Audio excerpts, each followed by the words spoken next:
اعوذ باللہ من الشیطان الرجیم بسم اللہ الرحمن الرحیم السلام علیکم ورحمۃ اللہ وبرکاتہ۔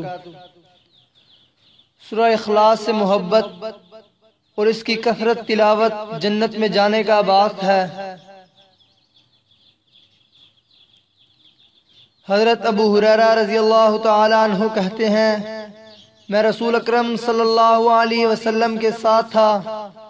آپ صلی اللہ علیہ وسلم نے ایک آدمی کو قل هو اللہ احد پڑھتے ہوئے سنا تو آپ صلی اللہ علیہ وسلم نے فرمایا اس کے لیے واجب ہو گئی۔ میں نے عرض کیا کیا واجب ہو گئی؟ تو آپ صلی اللہ علیہ وسلم نے ارشاد فرمایا جنت۔ اسے ترمذی نے روایت کیا ہے۔ ایک اور جگہ حضرت انس بن مالک رضی اللہ تعالی عنہ کہتے ہیں، ایک آدمی مسجد قباء میں لوگوں کی امامت کراتا تھا۔ جب بھی وہ نماز میں کسی سورت کی تلاوت کرتا تو پہلے قل هو اللہ احد پڑھتا اور اس کے بعد کوئی دوسری سورت تلاوت فرماتا۔ ہر رکعت میں وہ ایسا ہی کرتا۔ لوگوں نے اسے کہا تم پہلے سورت اخلاص پڑھتے ہو، پھر یہ سمجھتے ہو کہ یہ سورہ نماز کے لیے کافی نہیں اور کوئی دوسری سورت بعد میں پڑھتے ہو۔ تمہیں چاہیے کہ یا تو سورت اخلاص ہی پڑھو یا اسے چھوڑ کر کوئی دوسری سورت پڑھ لو۔ اس نے عرض کیا میں سورت اخلاص کو نہیں چھوڑ سکتا۔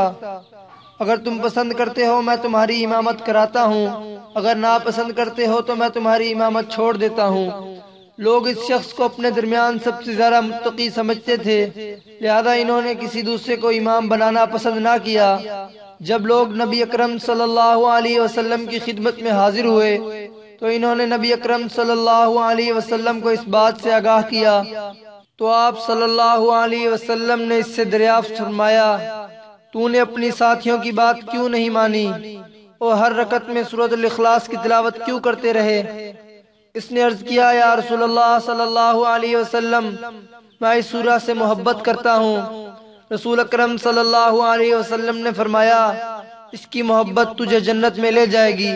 اسے ترمذی نے روایت کیا ہے۔ تو میرے بھائیوں آپ کے سامنے ہے سورۃ الاخلاص، جس کو پڑھنے میں 30 سیکنڈ بھی نہیں لگتے۔ اس کی محبت ہمیں جنت میں لے جائے گی۔ بسم اللہ الرحمن الرحیم۔ قل هو اللہ احد اللہ الصمد لم یلد ولم یولد ولم یکن لہ کفوا احد۔ اس چھوٹی سی سورت کی محبت اور اس کی کثرت تلاوت ہمیں جنت میں لے جائے گی۔ سبحان اللہ۔ ناظرین اگر آپ کو یہ ویڈیو پسند آئی ہے تو چینل کو سبسکرائب ضرور کر لیں اور ساتھ بیل آئیکن کے بٹن پر کلک کر دیں تاکہ آپ کے پاس نئے ویڈیو کا نوٹیفیکیشن سب سے پہلے آ جائے۔ تو چلتے ہیں دوستو، دعاؤں میں یاد رکھنا۔ اللہ